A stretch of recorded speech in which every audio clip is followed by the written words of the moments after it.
Well, Russian state media sources are reporting the arrest of what are described as 8 suspects in connection with Saturday's explosion on the Kerch Bridge.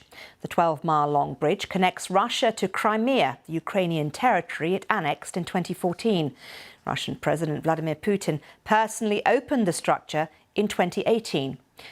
Well, this is the blast and its aftermath. The Russian Federal Security Service says 5 Russian citizens and 3 people from Ukraine and Armenia had been detained. It also accuses Ukraine's main intelligence directorate of having organised the explosion. Ukraine has not admitted any involvement. Well, since the bridge explosion, there have been missile strikes in Kyiv and other cities. Prosecutors for international mobile justice teams, which include both the international and Ukrainian experts, say they are investigating the strikes as war crimes. There have been also more explosions reported on Wednesday in Kherson, Nikopol and Zaporizhzhia region. Well, our correspondent in Kyiv, Hugo Bachega, updated us on the developments over the past few hours. Russia says it's detained 8 people in connection with the explosion that hit the Crimea bridge on Saturday. It says it was a terrorist attack that was caused by a lorry explosion, and it has blamed the Ukrainian intelligence service for this explosion.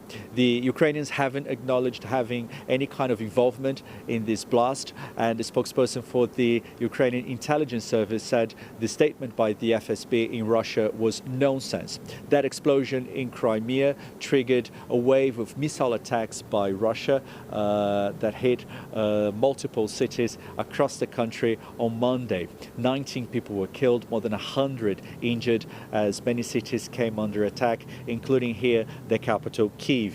Yesterday, President Zelensky addressed a virtual summit of G7 leaders, and he asked for more air defense capabilities. He said this is the kind of technology, kind of equipment that the Ukrainians need to protect the country from the threat of Russian missiles. He also called on the West to find new ways to apply political pressure on Russia and support Ukraine.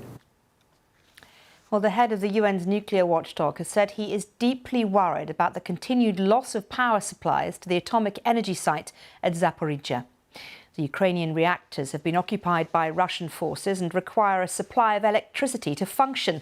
Well, they're currently running on backup generators, but officials from Ukraine's state-run nuclear energy company say Russia is not allowing supplies of fuel to be delivered. Meanwhile, NATO defence ministers are gathered in Brussels for the start of 2 days of talks to discuss how to step up and sustain support to Ukraine as Russia escalates its attacks. The US and Germany have already said they'll provide advanced air defence systems after President Volodymyr Zelensky on Tuesday called for the West to help Ukraine create an air shield. The NATO Secretary-General, Jens Stoltenberg, spoke ahead of the meeting.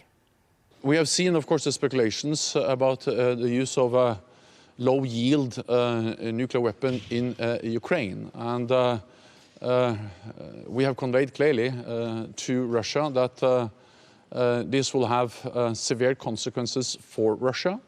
Russia knows that the nuclear war cannot be won, must never be fought.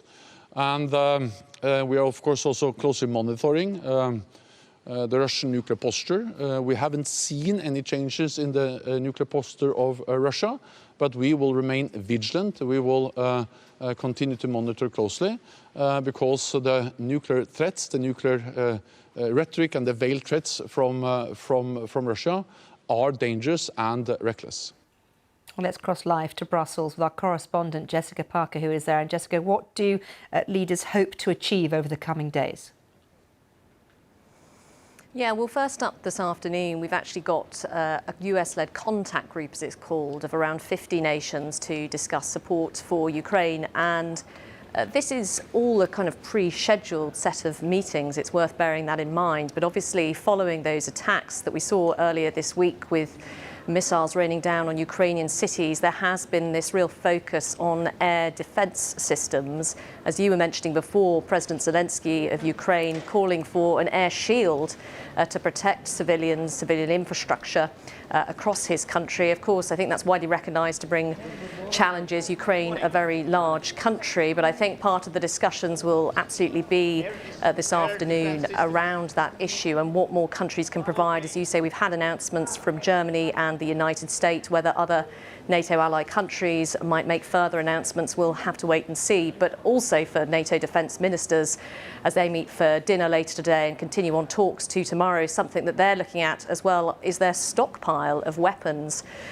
So obviously a lot of resources has gone towards Ukraine. So there's a focus now on trying to increase targets and really gear the defence industry up for what is potentially a long haul in terms of this conflict. And after the Russian attacks on civilian targets over the last few days, things have become more urgent, haven't they?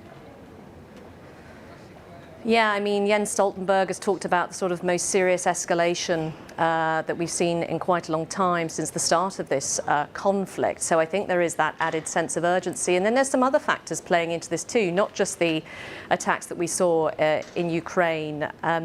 There's also this issue of infrastructure, energy infrastructure, transport infrastructure. So that's also going to be forming part of the discussions. You'll remember, our audience will remember too, that the Nord Stream pipelines, whilst not in use, saw what many suspect was acts of sabotage. We don't know who was responsible for that, but there are lots of conversations about what resilience can be built in order to protect vital pieces of infrastructure over the coming winter.